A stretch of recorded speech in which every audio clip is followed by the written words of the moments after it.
Okay, so let's continue discussing the idea of approximating this area under the curve using rectangles. And so this whole area here is S. That's the area we're trying to find under this curve. And this curve is, some function. All right, this is the x-axis, this is the y-axis. And I want to find this area. So what I've done is sliced that area up into equal chunks. But what we don't necessarily know is how many chunks are there, right? So there are at least 3 in this drawing, but we have all these different slices all the way up to the nth slice. So it's just up to us to determine how many slices we want to make of this area under the curve. And we saw yesterday that the more slices we take, the closer we get to the actual area, and then we don't run into as much over or under approximating when we start making those slices be more frequent. So the question is, how would I calculate the area of all of these rectangles that would be created in this situation?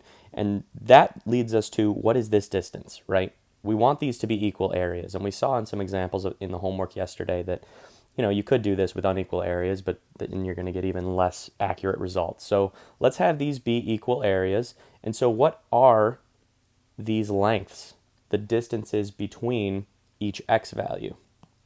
And so if I'm trying to find the distance between x, or I would say the change in x, really all I need to figure out here is, based on the decision I made of how many slices I'm going to take, I just need to find the distance between b and a, right? So how far apart are these two values? What is this great distance? And I've sliced that distance up into n parts. So that will give me the change in x, which is this distance in each of these situations between our slices, right? And that continues.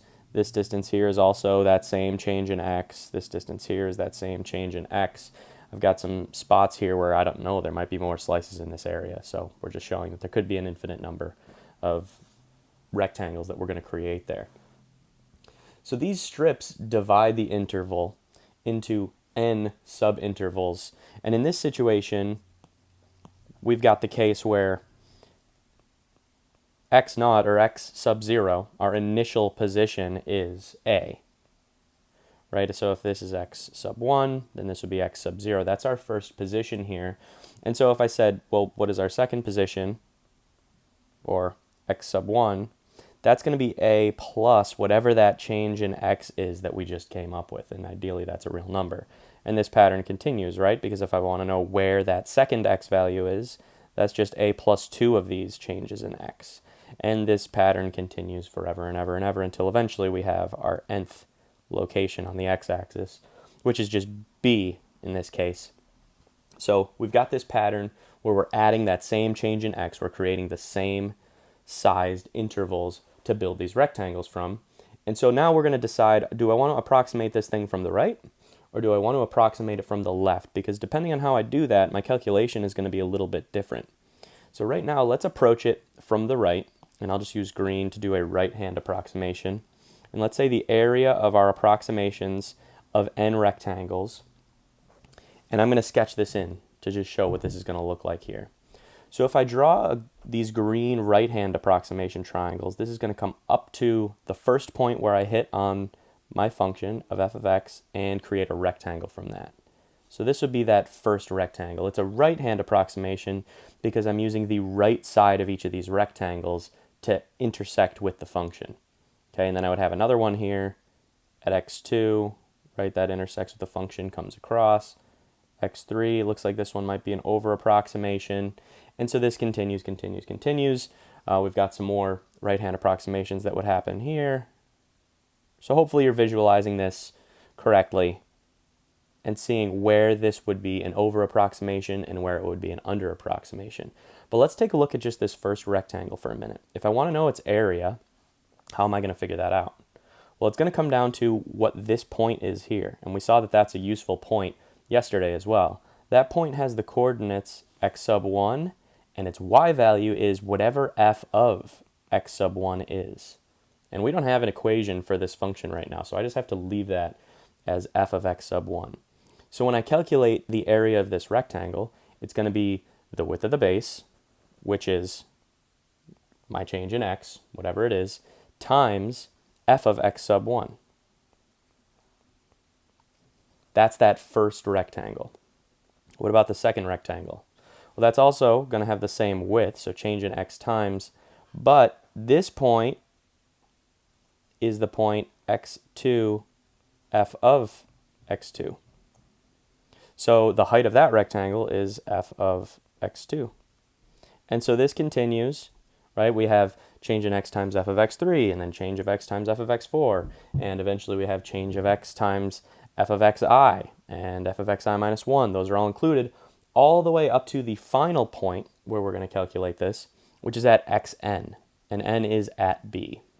So I'm going to use xn notation here and say that our final triangle that we would add, or rectangle rather, that we would add would be the change in x times f of xn, or f of b. And so that would be the area under the curve if I used right-hand triangle approximations.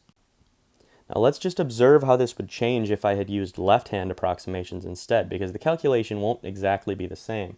So we'll do a left-hand approximation. We'll use light purple here for this one. And let's draw in some rectangles. So a left-hand approximation rectangle, my first one, would look like this, because now I'm using the left side of each of these rectangles to intersect with the function. So you can see here now when I've switched from doing a right-hand approximation to a left-hand approximation, I've over-approximated this area rather than under-approximating, but that's just in this case.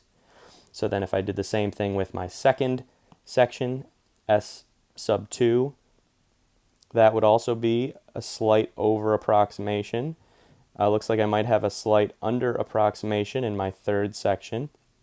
This would continue across all of these sections, and eventually I would over-approximate this last section to a pretty large degree. So that's what my left-hand approximations would look like, and then how would I calculate those? Well, now I need these points, and this would be the point x sub 0, or a, f of x sub 0, or f of a.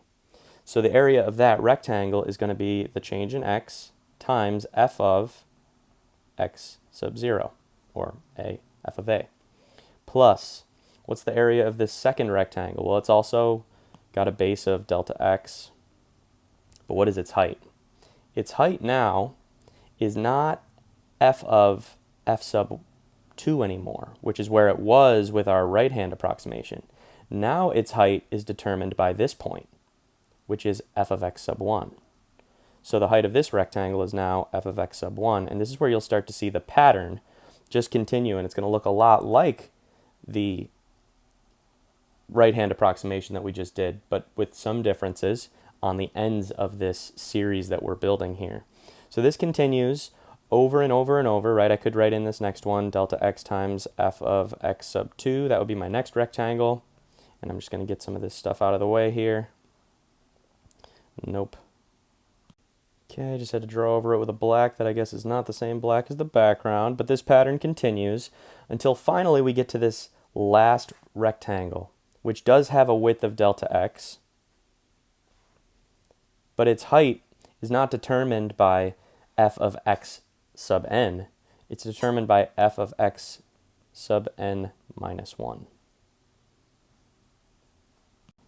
So hopefully you notice that these formulas are very similar. The only difference in these two formulas is my right-hand approximation contains this term here, which is delta x times f of xn, because I did not need this rectangle when I calculated the left-hand limit, but I did when I calculated the right-hand limit. And my left-hand limit contains this term here, which my right-hand limit does not contain, or my right-hand sum does not contain. So how can we use this to generalize and actually calculate some of these areas under these curves that we're going to encounter, and what is something that we've actually learned from this? So we've got a definition here that you should write down, and it just states that the area of A, which is the region that lies under the curve of a continuous function, is the limit of the sum of the areas of the approximating rectangles. So when I want to find the area under a curve, what I want to do is calculate, let's say that it's a right-hand limit, calculate the area of all of the rectangles created by using a right-hand approximation. And what I want to do is cut that area up into more and more and more pieces. So I want that n value to be as large as I possibly can make it. I want to take the limit of these areas as n approaches infinity. And I would do the same thing if I were calculating it from the left. That area is going to be the limit as n approaches infinity of a left-hand approximation of all of those rectangles. And so what's the difference in these calculations? Well, we just saw an example. This would end up being the limit as n approaches infinity of a sum. So we'll use sigma here. Starting with our index of 1 and ending with n, and we can see that that n is approaching infinity, so we're going to have an infinite number of these, of our function f of xi, and remember, that's how we're generating the height of each of these rectangles times delta x, and that's how we're generating the width of each of these rectangles. So that's when we do a right-hand approximation, because you remember that our final term of that right-hand approximation took the x sub n and made that the height of the rectangle. And you might want to go back and look at that right-hand approximation example when you compare what this looks like compared to what this looks like. So that's how we would calculate the right-hand approximation, but the left-hand approximation would be the limit as n approaches infinity. And again, we'll use a sum, sigma, from when I equals 1 to n. But this time, our function is going to be a little different, because this time we're shifting all of those heights to the left-hand side of each rectangle rather than to the right-hand side of each rectangle. So while our widths of these rectangles remain the same, the heights are now calculated by f of x sub I minus 1, right? 1 unit to the left, so that we're getting the left-hand approximation of each of those rectangles rather than the right-hand approximation.